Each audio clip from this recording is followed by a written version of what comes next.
Hello guys to episode 5 of Snipe or Fail. Today, after my little long-awaited kind of showcase in the last episode, at the very start, was, ooh, but I changed it. But no, episode 5 is now the good old Nexus Pro. See what this guy can do. Overall, this guy is a fine blaster. It does have a lot of issues. It's very creaky. I hate this prime, but we'll see just what it's capable of doing. It is using, as always, the bearing scar from Dart Zone Pro, of course.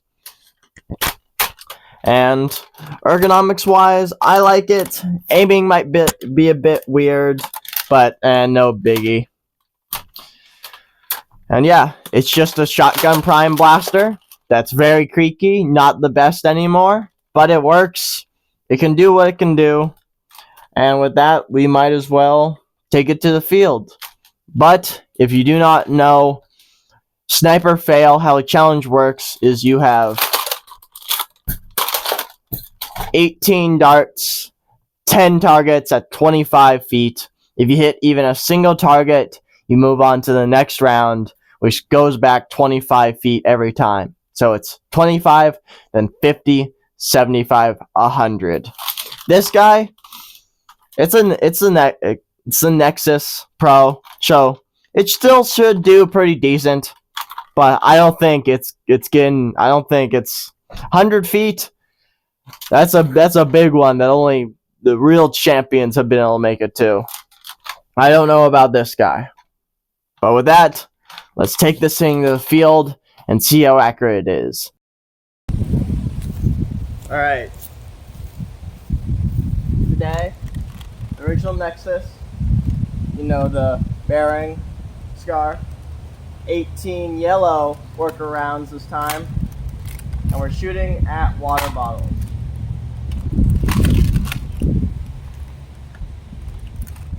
And let's just get started, shall we?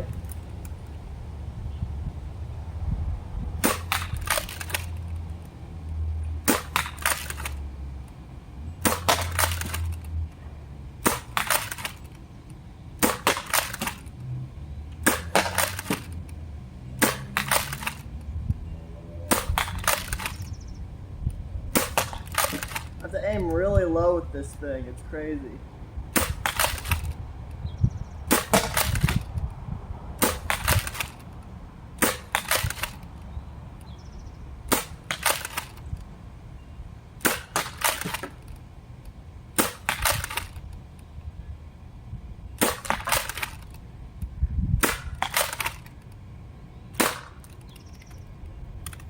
Alright, 6 out of 10.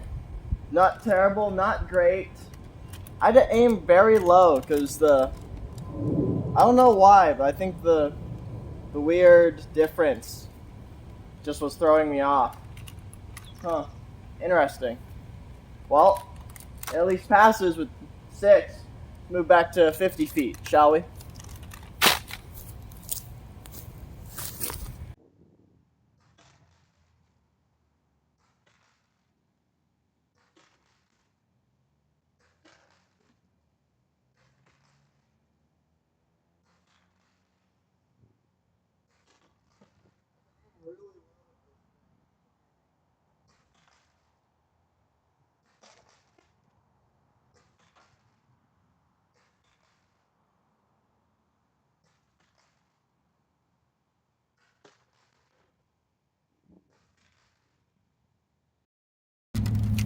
Alright, Nexus Pro, back at 50 feet.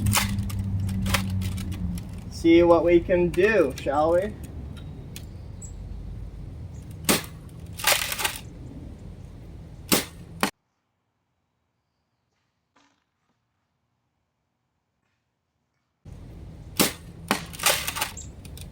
It's like lobbing the rounds, it's kind of weird. Sorry, squirrel.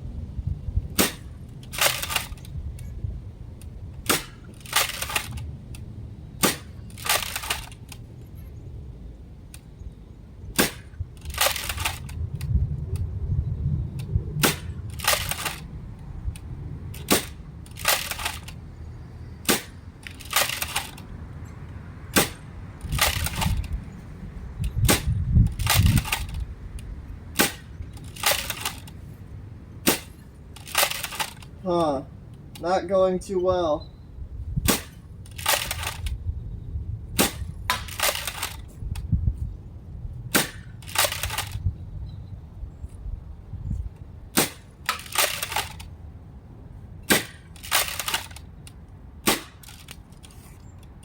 Dang. 1 out of 10. Was it just me, or did those darts come out pretty weird? Huh. Maybe I'll switch darts. I feel like just the red ones work better, the X-Shot ones. But that was a pretty terrible showing at 50 feet. It was dancing around them. It was close for a lot of them, but I just couldn't get another one off. It was strange, to say the least, how those rounds flew.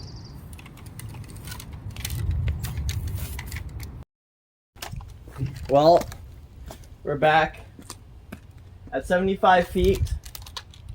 We're using Chili's X-Shot red darts. I thought the workers would work better because they're newer. I guess not. So we go back to the tried and true. And I do not have high hopes, but I'll do what I can.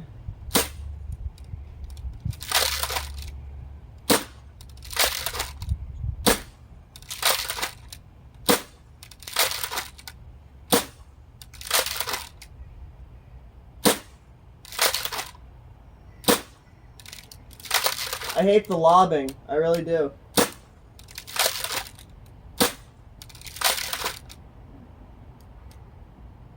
Did that really go in between one? Went up, down, and landed in between it.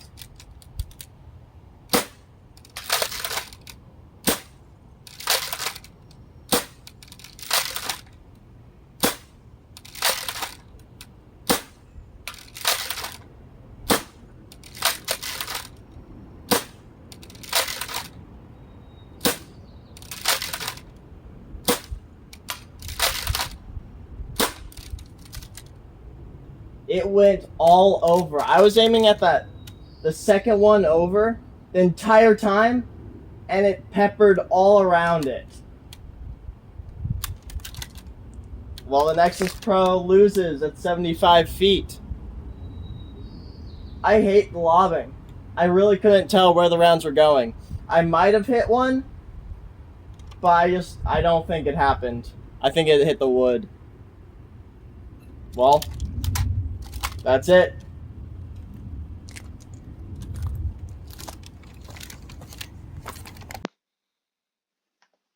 It's been a long time waiting, but how did the Nexus Pro do? Overall, it got 7 out of 40. Little bit better than the Aeon Pro, but not by much, and still cannot hold a candle to the Pro X versions. Hitting 6 cups at 25 feet, same as the Nexus Pro X, but only 1 cup at 50 feet. The way this thing lobs rounds is just not good. It's very hard to aim with it, and with that it gets 17.5% overall. And it's now 4th on the list, which is pretty bad. These blasters just can't compare to the Nexus Pro X versions. They are on a different level, and out of nowhere, the X-Shot long shot claims the top spot above the Dart Zone Pro blasters, the ones I've ranked so far. And with that, let's get to the recap, shall we? How did the Nexus Pro do? Well, yeah, sorry, not Nexus Pro, Nexus Pro X. You can see my confusion. How did the Nexus Pro do? Well, overall, it did pretty meh. It wasn't great. It made it to 75 feet and failed at 75 feet. Did not do much better at 50. Stock. This guy just is way too grindy for my liking. Stock is actually... I actually like this stock. The stock is perfectly fine. Nothing wrong with it. Handle's fine. Trigger's the same as the Aeon. It's not great. Priming this guy is just terrible. it has slack, and then you get prime. It only starts priming. That's where it's fully set. It only starts priming here. And then the prime is light, but I don't think that's helping it. It makes it too light, and it makes me yank it back sometimes, just because you have to get through the first part and then the second part, which really is not comfortable. And aiming this guy was awful. This thing was lobbing rounds. If I every time I shot this thing, it would go up and then down. It would go up, down. It would be lobbing them. Is that because of Scar Barrel or something? I don't know. But this was just a pain to shoot. This is probably one of the worst ones on this list to aim. Because at 75 feet, I couldn't tell where the rounds were going. Because they were going up, down. Couldn't tell. Ergonomic-wise, it's good. But it's creaky. It's just not an amazing blaster. It does alright. You've seen it. It's now slightly better than the Aeon Pro.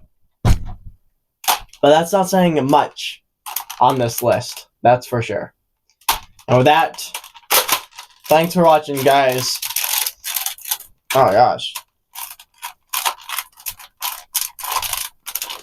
Well, I need to somehow get that guy out. But thanks for watching, guys. Hope to see you next time. Bye-bye.